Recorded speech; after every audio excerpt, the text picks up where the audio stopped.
ហេតុអ្វីបានជាគ្រូពេទ្យស្នើឲ្យពិនិត្យអរម៉ូនកពេញធីរ៉ូអ៊ីតអរម៉ូនកពេញធីរ៉ូអ៊ីតមានតួនាទីសំខាន់ក្នុងការគ្រប់គ្រងមុខងារចម្បងរបស់រាងកាយនៅពេលកពេញធីរ៉ូអ៊ីតធ្វើការមិនបានល្អទោះបីមិនមានរោគសញ្ញាច្បាស់ក៏ដោយក៏វាអាចប៉ះពាល់ទៅដល់ប្រព័ន្ធរាងកាយជាច្រើនមូលហេតុសំខាន់ដែលត្រូវពិនិត្យអរម៉ូនធីរ៉ូអ៊ីត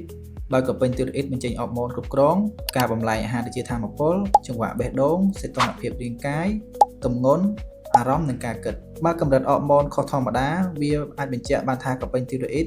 ធ្វើការយឺតឬធ្វើការលឿនពេកដើម្បីស្វែងរកមូលហេតុនៃរោគសញ្ញាមិនច្បាស់គ្រូពេទ្យជាញឹកញាប់ស្នើសុំឲ្យពិនិត្យពេលមានរោគសញ្ញាដូចជាឡើងឬស្រកទម្ងន់ដោយមិនដឹងមូលហេតុអស់កម្លាំងឬខ្សោយបេះដូងលោតលឿនឬយឺតជ្រុះសក់មានអារម្មណ៍ត្រជាក់ឬក្តៅខ្លាំងការថប់អារម្មណ៍ធ្លាក់ទឹកចិត្តឬគិតមិនសូវច្បាស់វគ្គរដូវមកមិនទៀងទាត់ឬបញ្ហាមានកូនរោគសញ្ញាទាំងអស់នេះជាទូទៅប៉ុន្តែការពិនិត្យកពេញធីរ៉ូអ៊ីតអាចជួយរកមូលហេតុពិតបានដើម្បីវិនិច្ឆ័យជំងឺកពេញធីរ៉ូអ៊ីតដូចជា hypothyroid hyperthyroid crash disease Hashimoto-thyroid ដុំសាច់កពេញធីរ៉ូអ៊ីតឬកពេញធីរ៉ូអ៊ីតធំដើម្បីតាមដាននិងកែសម្រួលការព្យាបាល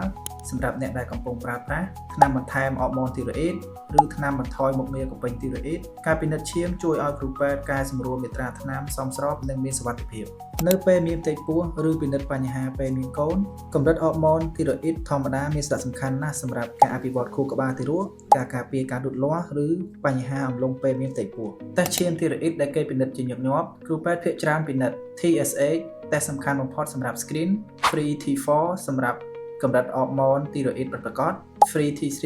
ពិនិត្យបន្ថែមបើសិនបើសង្ស័យធីរ៉ូអ៊ីតធ្វើការលឿនសម្គាល់តេស្តទាំងនេះមិនចាំបាច់តមអាហារ8ទៅ12ម៉ោងទេបំណងល្អពីមន្ទីរពិសោធន៍ Biotra សម្រាប់ព័ត៌មានលម្អិតសូមទាក់ទងមកទូរស័ព្ទ012 444 606 016 444 606